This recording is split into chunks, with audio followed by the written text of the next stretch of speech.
ایک مرتبہ فرمانے لگے کہ آدمی کو یقین کی دولت اس وقت حاصل ہوگی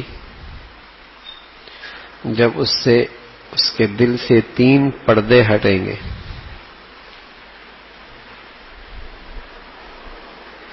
یقین بڑی دولت ہے. اللہ کی ذات پہ اعتماد، یقین، سبحان اللہ.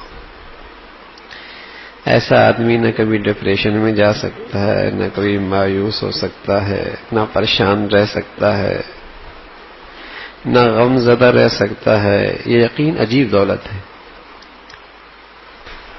اللہ کی ذات پہ یقین. تو فرمائے کہ یقین جو ہے یہ اس وقت تک نہیں ملتا جب تک کہ 3 پردے نہ ہٹیں. فرمایا پہلا پردہ کیا ہے؟ موجود پہ خوش ہونا، مفقود پہ غم کھانا. موجود پہ خوش ہونا، مفقود پہ غم کھانا. یعنی کچھ ہے تو خوش ہے، اچھا اب تو کام بن جائے گا. نہیں ہے اب تو یہ چلا گیا، اب کیا ہوگا. یہ بڑے پردے ہیں یقین کے راستے میں. یقین کس کا نام ہے؟ موجود مفقود، اس کے لیے دونوں برابر ہوں. اللہ تو ہے نا، سبحان اللہ.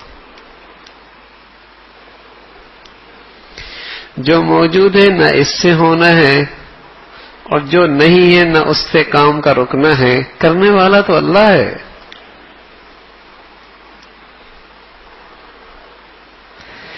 تو ابراہیم ابن ادم فرمانے لگے کہ یقین کی دولت کے راستے میں 3 پردے حائل ہیں. ایک موجود پہ خوش ہونا، یہ حرص کی علامت ہے، حریص. دوسرا مفقود پہ ختم ہو گیا، مفقود کے میں چلا گیا، اس پہ غم کھانا. یہ آدمی غصہ کرتا ہے، اور غصے والا بھی جنت میں کوئی نہیں جاتا. تیسری چیز فرمائی تعریف پہ خوش ہونا. تعریف پہ خوش ہونا یعنی اس ذات کا اتنا اعتماد ہونا چاہیے تھا، اتنی عظمت ہونی چاہیے تھی. اپنی ہستی تو مٹ گئی،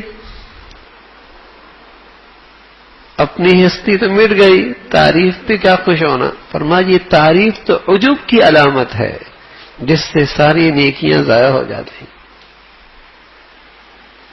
اللہ ہم سب کی حفاظت فرمائے. ہے تو ہمارے اندر نہیں یہ چیزیں، لیکن تذکرہ اس لیے کر رہے ہیں کہ اللہ اللہ کرے عطا فرما دے، اللہ کرے اللہ عطا کر دے. ٹھیک ہے نا؟ کم سے کم تذکرہ کرنے سے یہ ہوتا ہے کہ حقیقت کا پتہ تو لگ جاتا ہے نا، کہ یہ تو پتہ لگ جائے کہ یہ ہمارے اندر نہیں ہے، یہ خوبیاں ہمارے اندر نہیں ہیں.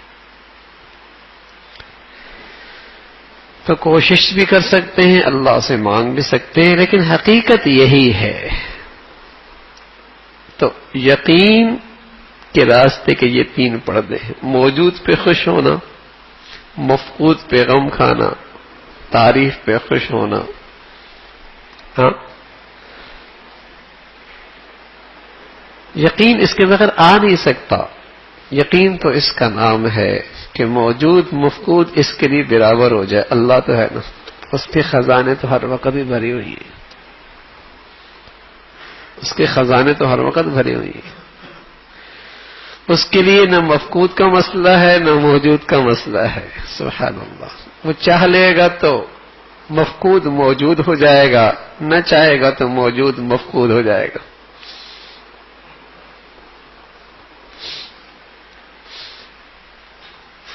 تو کل ایک بچے نے پوچھا کہ یہ یقین، یہ تینوں چیزیں پردے ہٹیں گے کیسے؟ یہ تینوں پردے ہٹیں گے کیسے؟ تو اپنے بزرگوں کی باتوں سے ایک بات ذہن میں آئی. تو بھائی اس کا راستہ بھی بہت آسان ہے. اس کا راستہ بھی بہت آسان. ہر چھوٹی یا بڑی چیز اہتمام سے اللہ سے مانگنے کی عادت بناؤ. کچھ موجود ہے تب بھی اللہ سے مانگو، کچھ نہیں ہے تب بھی اللہ سے مانگو، بہت اہتمام سے مانگو۔ دیکھو سچ یہ ہے کہ آج ہمارا ذہن یہ بن چکا ہے، اس سے ہوا، اس سے ہوا، اس سے ہوا، یوں ہوا تو یوں ہوا۔ کبھی یہ خیال ہی نہیں آیا کہ دعاؤں کی برکت سے ہوا، صدقے کی برکت سے ہوا، حاجت کے نفلوں سے ہوا، اللہ سے مانگنے سے ہوا۔ کبھی یہ خیال ہی نہیں آیا کہ اس سے بھی ہوتا ہے۔ ہم کہتے ہیں یوں کر لیا تو یوں ہو گیا، یوں سیٹنگ کر لی تو یوں ہو گیا، یوں تدبیر کر لی تو یوں ہو گیا، ایسی محنت کی تو یوں ہو گیا، یوں کوشش کر لی تو نہیں۔ ارے میاں صدقے سے بھی تو کچھ ہوتا ہے، اللہ بھی تو کچھ کرتا ہے، دعاؤں سے بھی تو کچھ ہوتا ہے، حاجت کے نفلوں سے بھی کچھ ہوتا ہے۔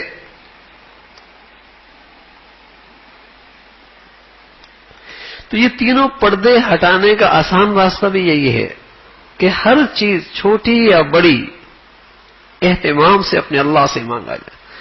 جب یہ نظر آئے گا نا کہ ہاں میری دعاؤں سے اللہ کی رحمت متوجہ ہوتی ہے، میرے مانگنے سے اللہ کی رحمت متوجہ ہوتی ہے، پھر اس سے یہ پردے ہٹیں گے کہ اس کے حق میں موجود مفقود برابر ہو جائے گا۔ کرنا تو اللہ نے۔